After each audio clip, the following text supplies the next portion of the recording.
കുറ്റമിൽ ഉൾപ്പെട്ടതാണേ മാരണം, തിരുവചനമിൽ തന്നുള്ളതാണെന്നോർക്കണം. ശൈത്താൻ്റെ നിർമ്മിതം തന്നെയാണീ അസ്ത്രവും, അൽ ബഖറയിൽ നീ നോക്ക് കാണാം സത്യവും.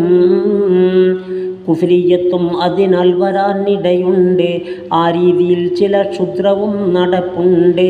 ക്ഷുദ്രത്തിനാൽ നീ അടിപ്പെടുത്താമെന്നത് സുബ്ഹാന റബ്ബി മൗഢ്യമാധരിക്കുന്നത്. വിജയം നിനക്കതിലില്ല എന്നത് വ്യക്തമാ. സൂറത്ത് താഹ നോക്ക് മുത്തേ സത്യമാ. അതുമാത്രമല്ല തിരിച്ചു വന്നത് പിടിപെടും, ഒഴിവൊന്നുമില്ലാതെന്ന് നീ തന്നടിപെടും.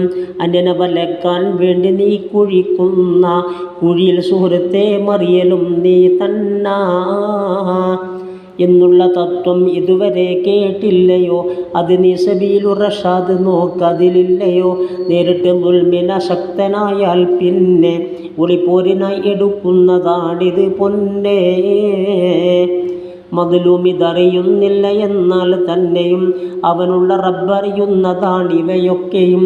ഉടൻ തന്നെ ശിക്ഷിക്കാത്തതിൽ രസിക്കേണ്ട, വലക്കുള്ളില പിന്നെങ്ങിനാഞ്ഞെളിയണ്ട. വരുന്നുണ്ട് ദിവസം ഒന്നിതെല്ലാം അന്ന്, വിവരിക്കുമേ വിറക്കുന്നതാ നീ നിന്ന്. ഖുർആൻ ശരീഫ് ഇത് വ്യക്തമായി പറയുന്നതാ.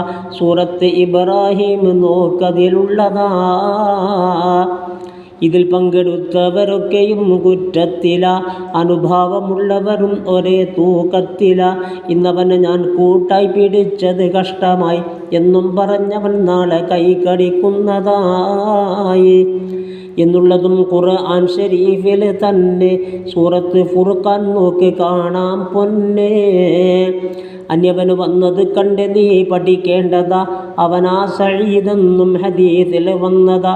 മറ്റൊരുവനെ ചതിക്കുന്നതിനായി നീ ഇത് പഠിക്കൽ ഹറാമെന്നാണ് നിയമമിലുള്ളത്. അതിനൊന്നുമല്ലെങ്കിൽ കറാഹത്താണത്. ഇബ്തിലാലിനാണെങ്കിൽ ജവാബും തന്നത്. ഇത് സ്വാമിയിൽ നീ നോക്കിയാൽ കാണുന്നതാ. 42-ാം പേജ് 1-ൽ വന്നതാ. തിരുമുസ്തഫാക്കുല്ലുബൈദ് ക്ഷുദ്രം ചെയ്തതായി കിണറ്റിൻ്റെ അടിക്കവൻ കൊണ്ടതും സ്ഥാപിക്കലായി. 1 വർഷമിൽ കുറയാതെ നബി അസ്വസ്ഥനായി. അപ്പോൾ മുഅവ്വിദത്തൈനിയും ഇറങ്ങുന്നതായി. കിണറ്റിൻ്റെ പരിസരത്തുള്ള ഈന്തമരങ്ങളും കോലം മറിഞ്ഞു കുരുടി കൂമ്പും കുലകളും. അതുമാത്രമല്ല അതിലുള്ള വെള്ളം പിന്നെ മൈലാജി പോലെ നിറം മറിഞ്ഞേ പൊന്നേ. സുബൈർ, അമ്മാറും അലി അവരോടായി ക്ഷുദ്രം കിണറ്റിൽ നിന്നെടുക്കാനാജ്ഞയായി.